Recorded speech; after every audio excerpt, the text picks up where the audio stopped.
Welcome to Alton's Story. I'm your host, Frederick Smith, author of and narrator for The Acquired Taste for Adventure, a D&D audiobook series based upon actual Dungeons & Dragons games. And with that, let's get started. Alton's Story, The Acquired Taste for Adventure, Chapter 6. Iarno spent most of the day with the old guardsman, Finnegan, learning as much as he could about the operations of the Red Brand Guard. Finnegan talked, and Iarno listened, while they searched through the former guard captain's house, and then the hideout where the guardsmen kept the loot they'd stolen. As it turned out, the basement of the decrepit manor house next door to the Starlight Tavern, the guardsmen's preferred watering hole, had become their base of operations. The underground hiding place would be ideal for Iarno to continue his experimentation with the dead, but it was currently being wasted, in his opinion, as their storehouse for stolen goods. But after being shown the size and the complexity of the operation, the wizard realized these men were part of a much larger and clearly more organized ring of theft than he'd previously imagined, a thought which left him slightly unnerved. He would need to move quickly to stay ahead of whoever was leading them, just as surely as he was trying to remain one step ahead of the agents of the Lord's Alliance. Finnegan led Iarno down a long flight of stairs into the cellar of the ruined building. They walked through a twisting series of torch-lit basement rooms until they came to a storage area filled with crates of weapons and shelving lined with silver and gold in every imaginable size and shape.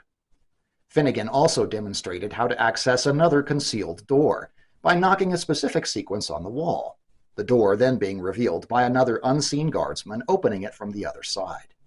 In here, they found a large number of crates and barrels, many of them marked with a stenciled logo of a black dragon's head, all well organized, itemized, and apparently prepared for transport. The whole system seemed quite efficient to Iarno's eyes, and the result of a greater vision than these thugs were capable of. And all of these were ready to go. So you'll be taking them to the Spider, right? Finnegan asked Iarno, trying to get a read on his new boss. It was quite a step up for them to get a real wizard in charge of them here in Three Towers, but if that's what the higher-ups thought was best, who was he to argue? There's that name again, the Spider. He must be the one in charge of all this. Another one I'll need to worry about, Iarno's internal monologue silently reasoned. That's why I'm here, Iarno said aloud without missing a beat. Durbin was always messing things up, and the Spider had had enough of it. And that's all you need to know. Finnegan shrugged at the satisfactory answer. Well then, sir, unless there's anything else you wanted to see down here, I'm going back up to the northeast gate. That's my usual assignment, and I'm expected there. One last thing, my good man. Iarno reached into his purse and produced a platinum coin for the guardsman. I wanted to know where I could find the Temple of Bahamut. I have business with Sister Garrely there. And the sooner the better, the wizard from Waterdeep thought to himself, as Iarno admitted that how he'd gone about taking over the guardsman's operation was probably less than wise. Without realizing what he was doing, he'd upset the apple cart of some local crime lord, who would undoubtedly be after his hide, just like the Lord's Alliance was. The sooner he could get his hands on the cleric's research and glean what he could from it, the better. This town was going to get too hot for him to want to stay. Finnegan looked puzzled. Why would he want to speak to a priestess, he wondered. Iarno anticipated the man's unspoken question. Durbin had brought too much heat onto this organization. Our master wants to cool things down, starting by making a donation to the Temple of Bahamut. That will keep their heads down, keep them busy counting coins rather than looking in our direction. The reason seemed plausible enough to Finnegan. After all, the church did have a good deal of pull with the authorities in town. I'd be glad to tell you how to get there, sir, Finnegan replied. It's only 2 streets away. Pardon the interruption, but if you're enjoying my work, please like, subscribe, and leave me a comment down below. And don't forget to hit that bell icon to receive notifications whenever I upload a new video. Iarno realized that he'd already spent too much time walking around town, appearing as himself.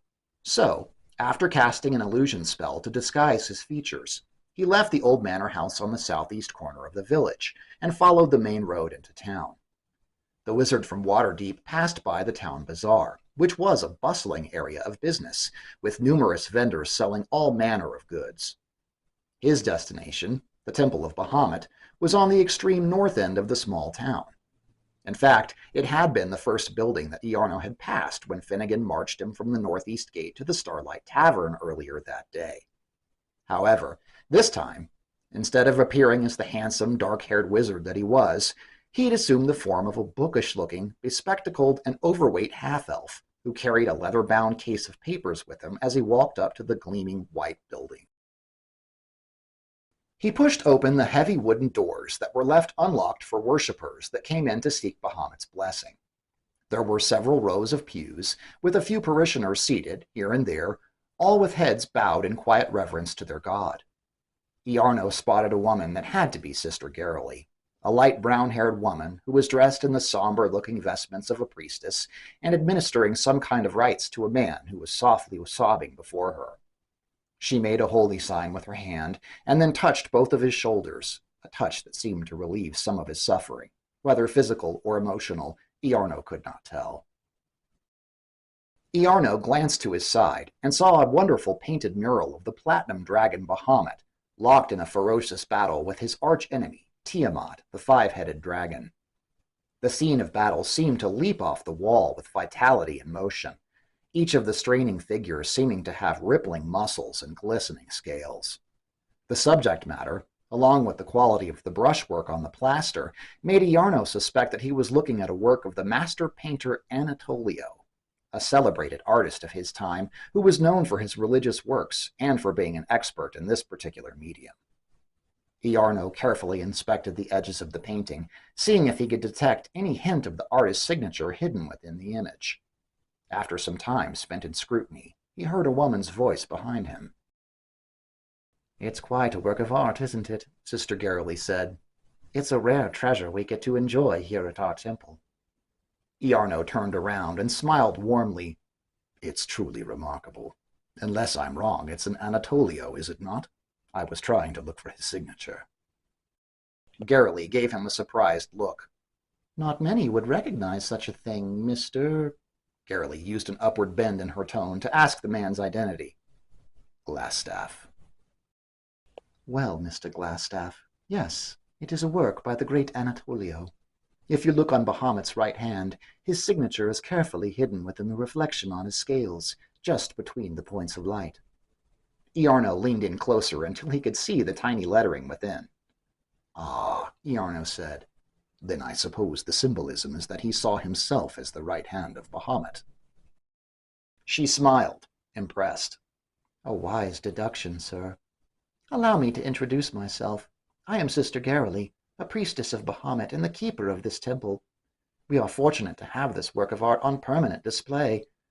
Three Towers was actually the hometown of Anatolio, and this piece, entitled The Struggle, was his first fresco." "Most interesting," Iarno said, genuinely appreciating talking to an actual learned person.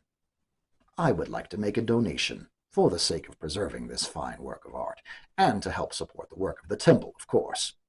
The wizard from Waterdeep started to go into his purse to remove some coins. "Of course, we would be most appreciative." Garrely's eyes bulged as the man produced a handful of platinum coins for her, which was many times more than a typical donation she would receive on any typical day. "Oh my, you are most generous, sir. Thank you." Iarno smiled with all the warmth he could muster. "Well, my good lady, I must admit the reason I have come to your handsome temple was to speak with you directly. I am a scholar, you see, and I have some strange scrolls with me. I was hoping I might learn something about them from you." Garrely was visibly flattered. "I am at your service, sir." "Good.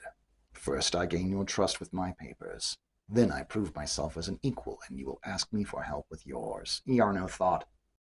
"Well then," Iarno said, "shall we designate a time for study? I am at your disposal, good lady." Garrely smiled warmly back at him. "Meet me just after 7th bell tonight. We shall look over your things and see if I can be of help to you." And that is where we are going to leave it for today. But rest assured, we will pick up from where our story left off in next week's episode. Thank you so much for staying until the end of the video, and if you enjoyed what you heard, please consider donating to my Patreon, which you can find linked in the description. I appreciate all of you, and until next time, please be kind to yourselves and to each other.